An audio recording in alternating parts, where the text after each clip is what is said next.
Hey y'all, Hot Rod Dad here. Today is January 9th, 2020, about 0700, and I figured what better way to start out the new year than to go to a car show and a swap meet. So lots of snow on the ground here, you can see. Won't be driving anything cool today. I'm going to drive this old beater. You know, it's nice to have a throwaway car like this.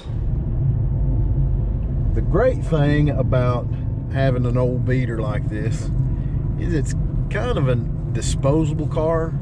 You know, if something major went wrong with it, engine, transmission, or some other major component, it wouldn't hurt my feelings to send it to the crusher. I usually keep a couple of beaters around, and it's usually something small, cheap on gas, cheap on insurance, you know, and by saving that money on a monthly car payment and saving that money I'd spend on insurance and gas and stuff, I can roll that money into you know, more important stuff like hot rods and going to car shows. So go get yourself a beater, save some money, build a hot rod.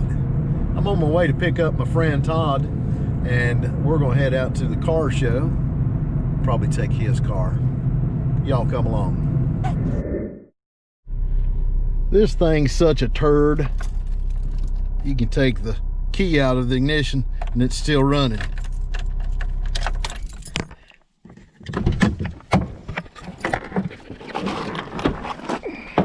So here I am at Todd's place. Let's go in and check out his gasser. What's up, Hot Rod Todd? So this is the big Studebaker gasser, huh?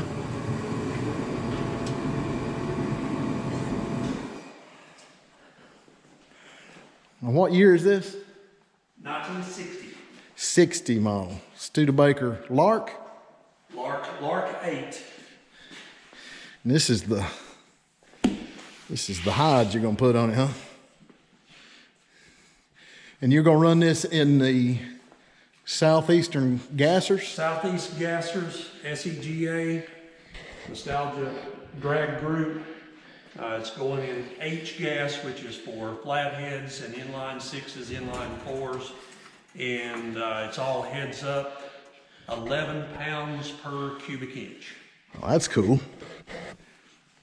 When's that race gonna be in it's in Knoxville, is that correct? The Knoxville event is in September. I don't remember the exact date, but in 2020 they had, I think, about 85 gassers show up for that one event.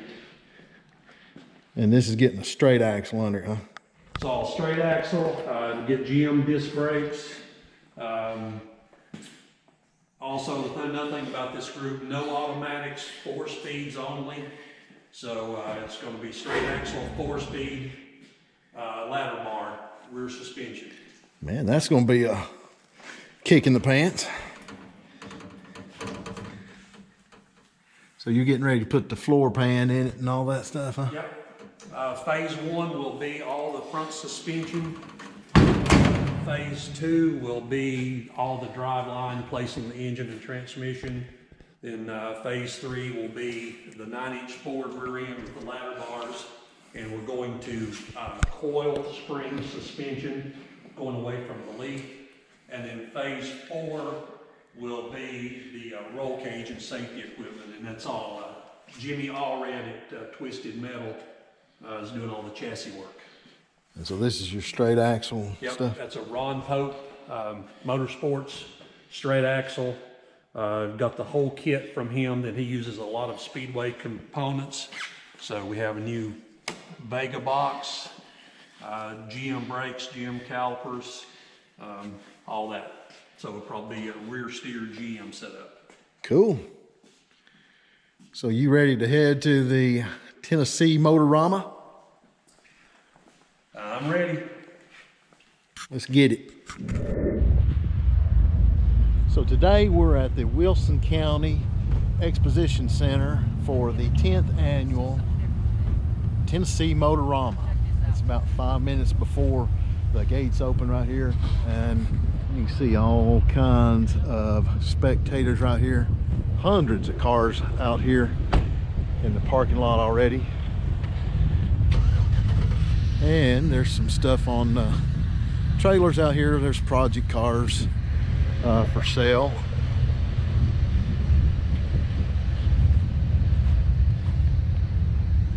Check out that dude.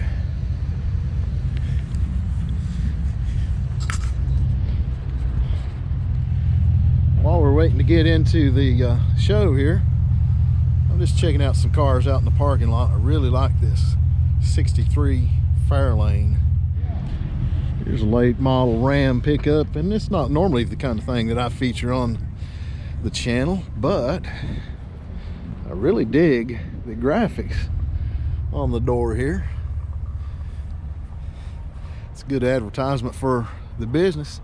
Boneyard Auto and Salvage. Guess I'll have to check them out now. You know, oftentimes you'll find just about as many bargains out in the parking lot at one of these things as you do in the swap meet.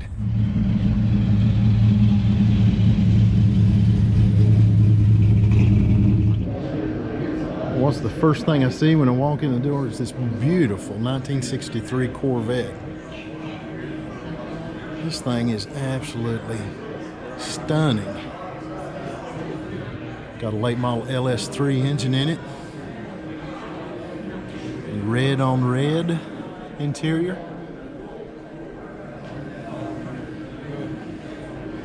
Beautifully done car.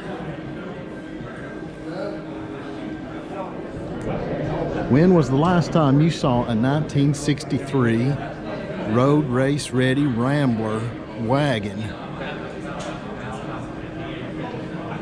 dubbed the Flare Witch Project? This is one cool cruiser right here.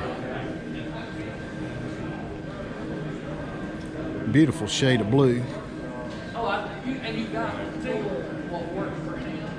I bet this thing would be an absolute kick in the pants to drive. Here's another little bit of an oddball when it comes to hot rods. It's a 1962 Dodge Polara. This has a 413 wedge in it with two 4-barrels.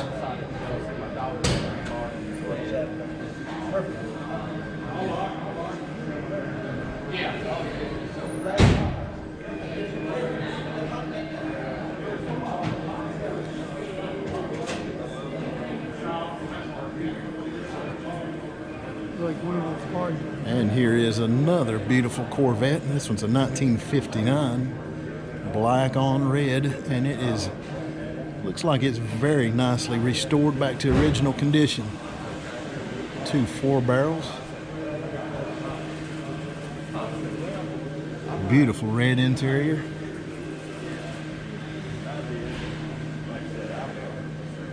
Just a classic.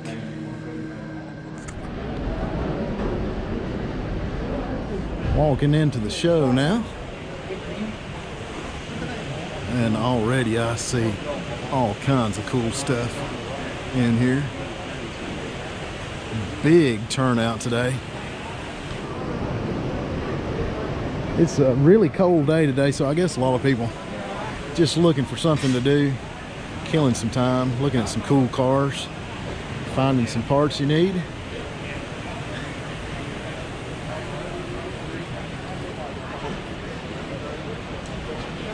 Here is Music City Speed and Nostalgia booth set up.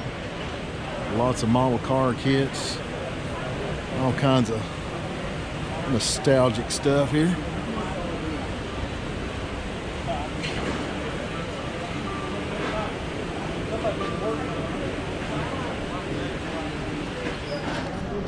I love these old Lincoln Continentals slammed on the ground. My favorite thing about these cars is the suicide rear doors, and they're postless, which means both those doors open and it's wide open. There's no post in between them.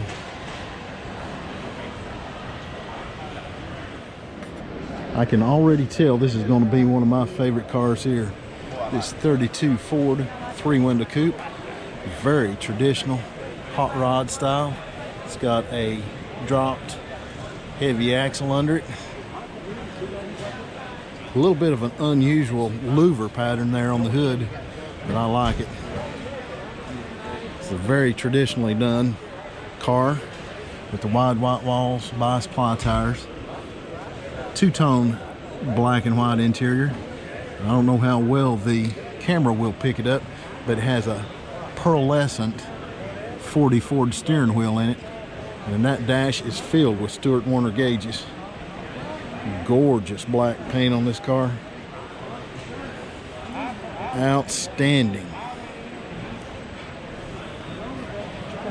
And that 32 Tennessee license plate is a really nice touch.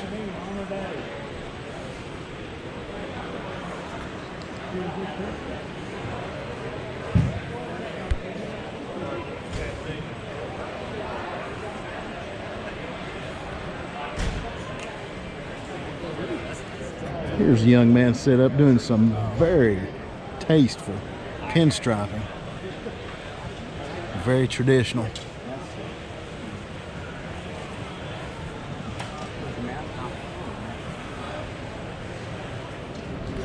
Here is a trio of tasty C10 pickups right here. There's a square body right here in the front. Looks like a good patina driver. Here's one slammed on the ground. These trucks are white hot right now. If you need evidence of that, check out my coverage of the Southeastern Truck Nationals held right here in the same location from last year, and you'll see that there was 1,023 trucks at that show. Love this gunmetal gray satin exterior on this one.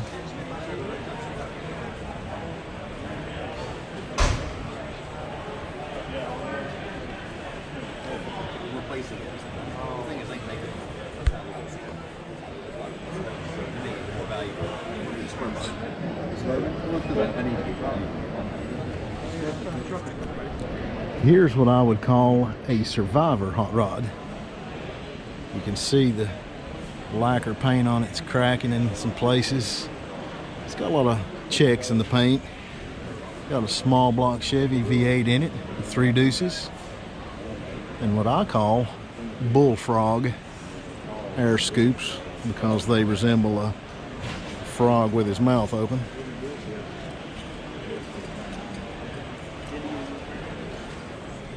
But you can tell this thing's been around for a long time, and somebody's you know, taking good care of it, but it's showing its age here and there. I love shoebox Fords, and this one is beautifully done. It's got some nice custom period correct touches on it, like those Frenched headlights, Cadillac hubcaps, wide white walls, and keeping it brand specific, it's got a small block Ford V8 in it. Beautiful shade of paint. Another 50s touch is that sun visor on the outside, and these fender skirts. It's lowered nicely.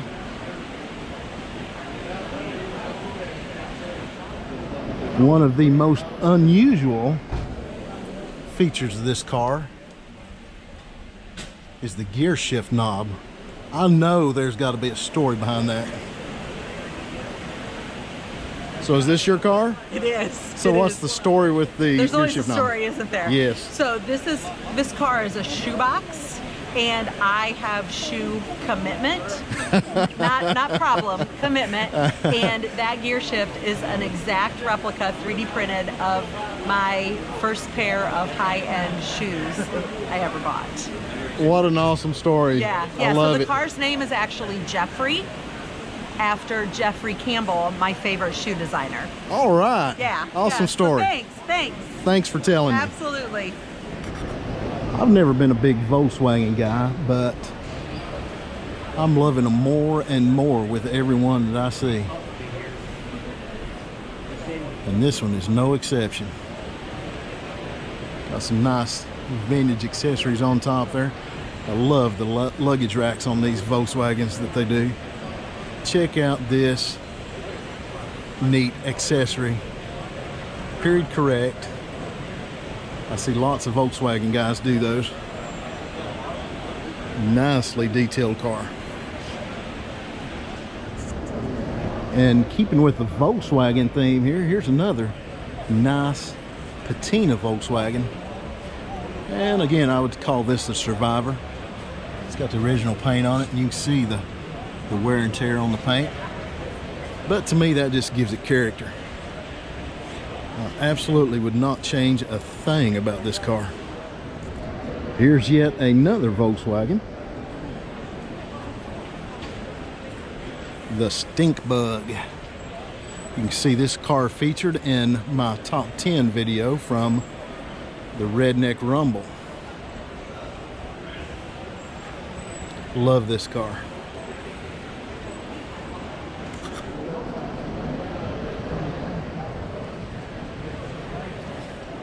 One of my predictions for the next few years is that these old school mini trucks are going to explode in popularity, because I think gas prices are going to start rising and people are going to want something that they can build that's still economical to drive. Now these would be to the extreme end of drivability, but I think that people are going to want something that they can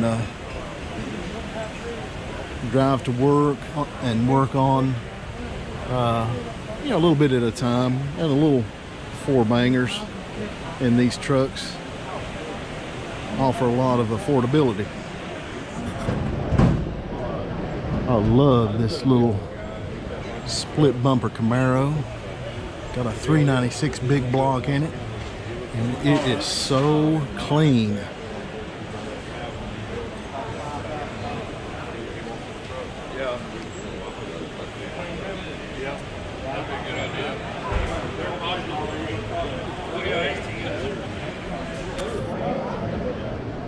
Another trend that I'm seeing more and more of, it shows, is these old Boogie vans. And I predict these are going to explode over the next few years. This thing is covered up with custom paint and a furry interior. Everything about this van is old school. From the Krager SS wheels to the side pipes on it, to the Keep On Trucking license plate.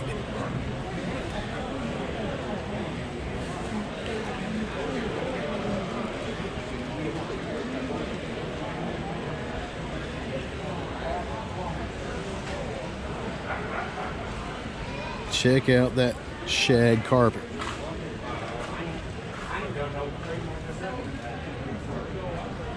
Reservations only, though, to go inside. Got the obligatory disco ball up there in the corner. A vintage TV. And a briefcase full of cassette tapes.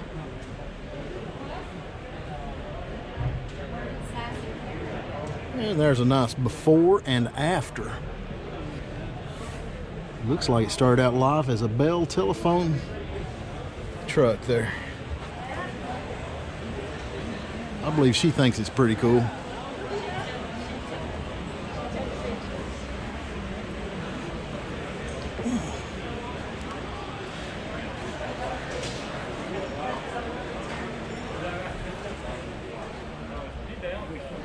This thing is just a walk down memory lane. I remember poring over the J.C. Whitney catalogs, looking at these bubble windows and these louvers and all kinds of accessories.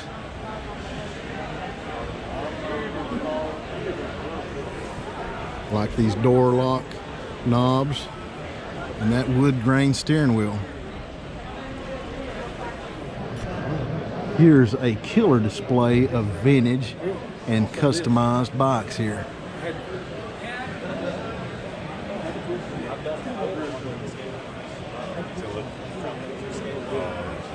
Ton of work in these.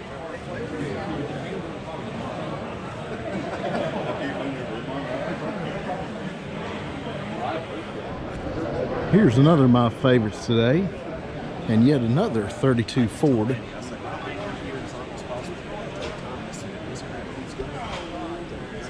And another old school build. Looks like it's got a 44 dash in there that's been smoothed off with the instruments Frenched in. Very interesting color combination on this car.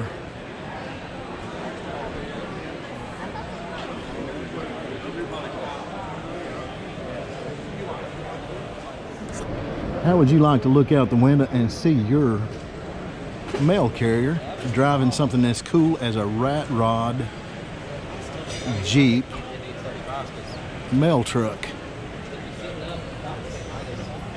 Take note if there's any postman watching my videos here. Next time I see you delivering parts to the house, I expect you to be driving something as cool as this. One of the more unusual features is this air cleaner, and the owner told me that that is his grandma's apple pie pan. How cool is that? If you'll notice, it's right-hand drive still.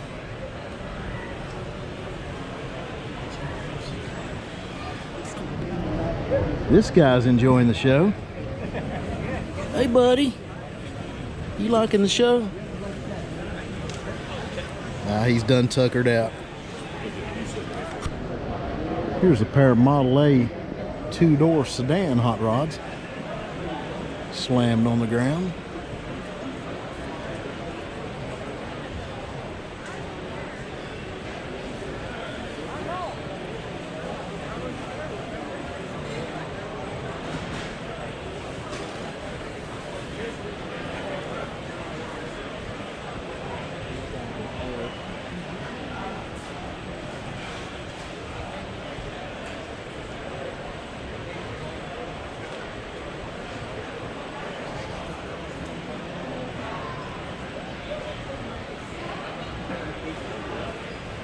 Looks like this one's getting a little pinstriping on the dash.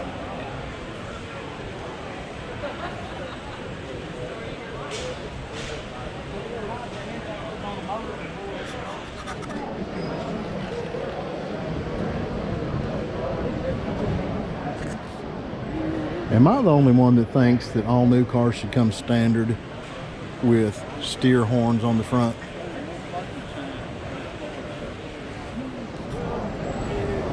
One of my favorite things at this show is the dash in this car.